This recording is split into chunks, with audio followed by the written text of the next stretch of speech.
Rummel, graduating in 1970 before starring at LSU as a defensive back and kick return man, graduated from LSU in 1973. And he served previously on the board of the Tiger Athletic Foundation. He played for the Chicago Bears in the NFL.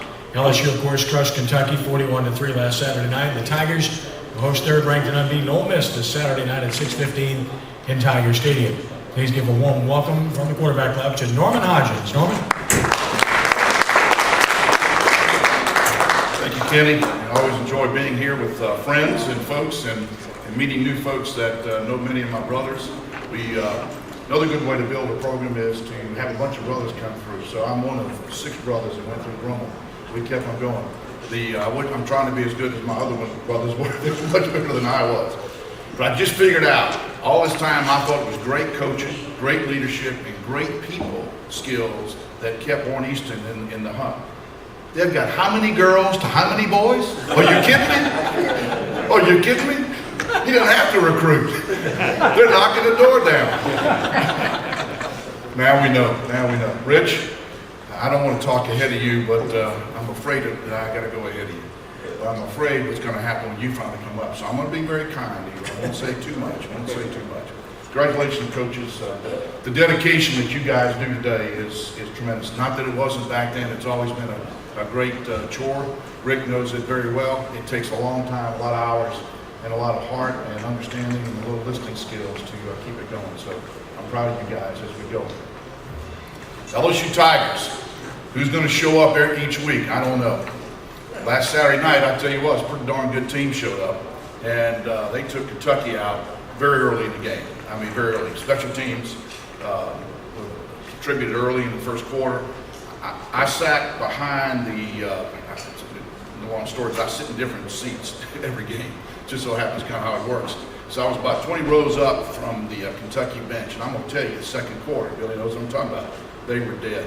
And I turned to my wife, I said, Kentucky's done. And she, what do you mean done? I said, I'm just telling you, I'm watching the coaches, I'm watching the players, I'm watching the interaction, and there's nobody talking to anybody, and everybody's sitting on the bench. I said, this game just started. It's part of the deal. It goes to show because Kentucky's a good ball club, and Kentucky's well coached, and they've got a lot of good talent coming up. But what happens in that conference, right? You have to play big teams each week. Each team's as good as the last team, and emotionally teams just don't show up sometimes. And I think Kentucky must have hit a wall, which happens to many teams. And we've seen that LSU, we've seen Ole Miss, and we've seen Mississippi State play well. I think Texas A&M was a really good ball club, and I think that they're young and they're coming up. And I got to tell you, when somebody said you saw the Alabama A&M score, I said no. What's going on? I'm thinking good. He said, oh, they're up like 49-0. I said what?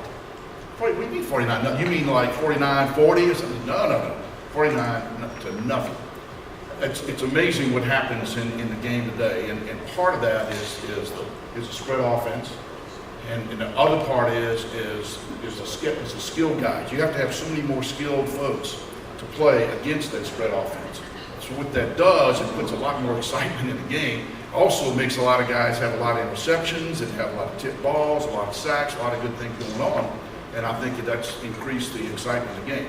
But with that, there's a lot of holes. You know, they always talk about when somebody can play in space. Well, you got to play in space 2 ways. One offensively and one defensively, right? So if you got some great guys that can play in space offensively, you'll do pretty well. But if you don't have guys that can cover them, well, I think you get out of hand pretty quick. And that's what's happened to a lot of these wide open teams. And then on the other side is that if they're dropping balls, quarterbacks put them between the numbers, and they're dropping them, and they're dropping them, and they're dropping them. Those 3 and outs will pay a price as they go down the line. From an offensive side, LSU's offensive line came in well acclaimed, and it takes a while. And anybody who's been around ball long enough knows that the offensive line is probably the last group that comes together. And it's hard for them to stay together because what happens is you lose someone to an injury or something that happens, and it just disrupts what's going on.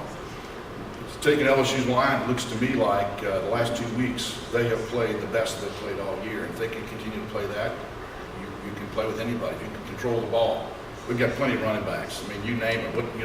What year are they in? If you say Terrence McGee is their 4th running back, did anybody else want to play Terrence McGee?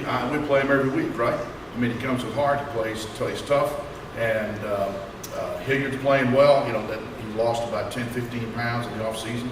He's playing quicker, he's playing stronger, and then two freshmen, two New Orleans guys. I mean, how do you look past those guys? I mean, early in the year, I thought Williams looked better than Fournette the first 2 or 3 games. I mean, he was hitting hard, hitting holes, breaking tackles, and getting in the end zone.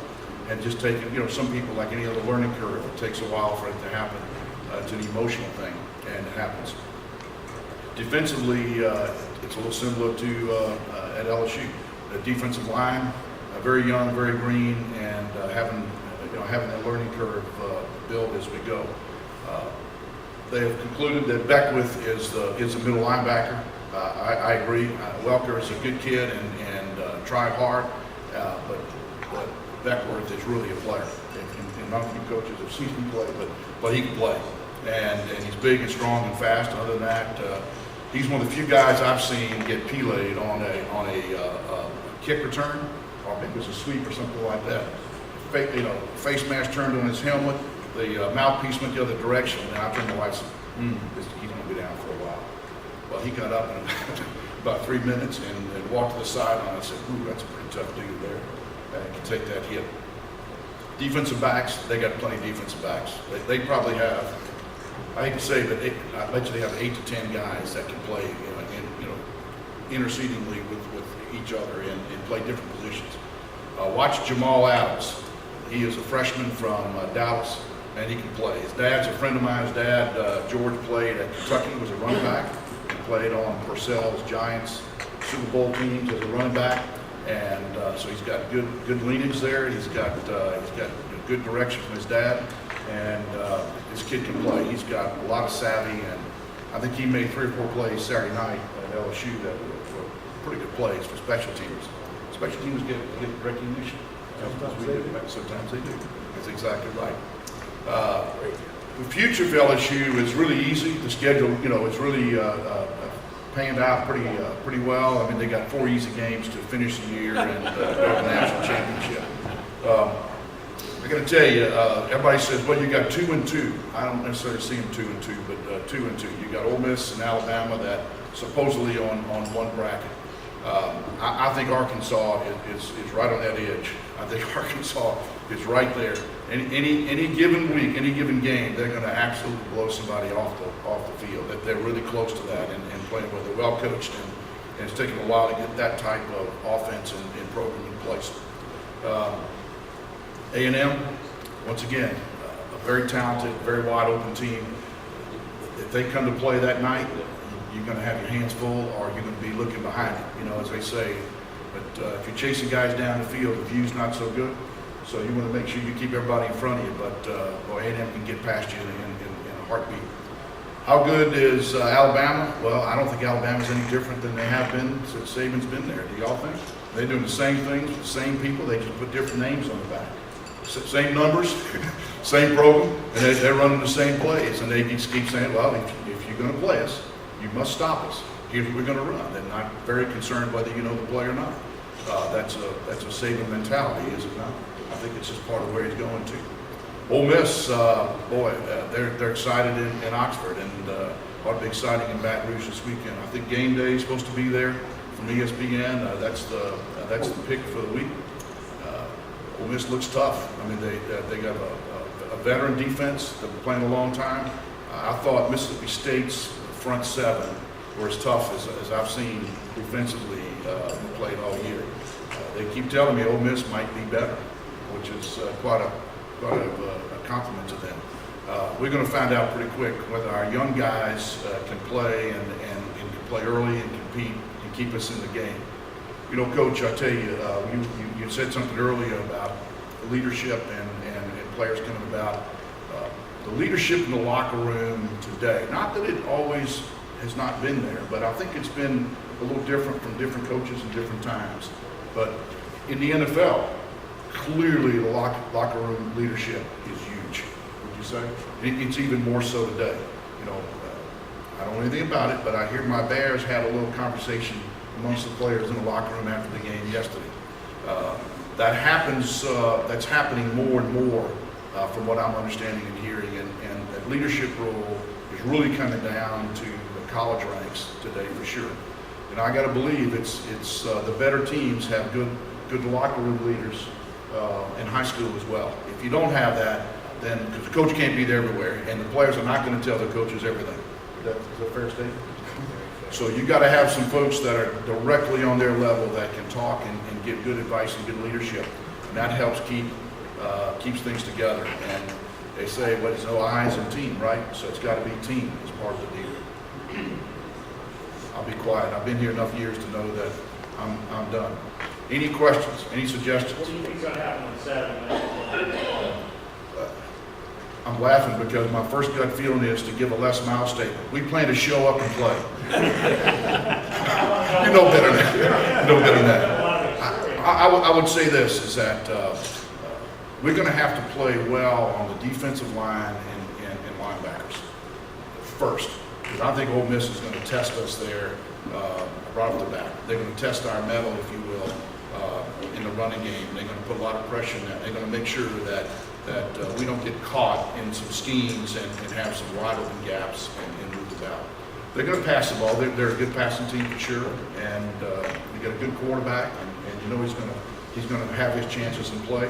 I think our defensive backs really cover well, and if they can play if they play the right coverages and the two guys don't cover the one guy and one guy is wide open, which happens sometimes in these wide open offenses today, I think that we play well.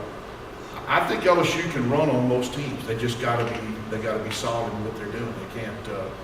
They can't be so predictable that you just dare teams to stop our run. We're going to have to be a little imaginative in how we run. But I think if we do that, we've got the running backs that can pound guys. Not only run well, but they're big, they're strong, they run hard. That wears on people after a while, and that's what the idea is. And that happened Saturday night. As a matter of fact, second half, you could see that the defensive line, the linemen just absolutely worn out through that program. So that to me is going to be the key. You know, it's always the other expression, right? Turnovers and penalties. You know, I think the big games, turnover, penalties are the keys to the game. Those are the two variables that you got to manage. Anyone else? Yes, ma'am. FYI, the Arkansas fans have circled the date with LSU because they think they can win. I was there this weekend. So it's not you just look pretty in red. You actually wearing that red for something else, right? Oh, I guess. Look at my purse. Do we play Arkansas? No, I'm just kidding. Yes, we play Arkansas, but they're like, well, they thought they were going to beat us, but after the game they're like, we still think we can beat LSU. So, It'll be up there and it'll be a great game. yes. Thank you all. Enjoy it.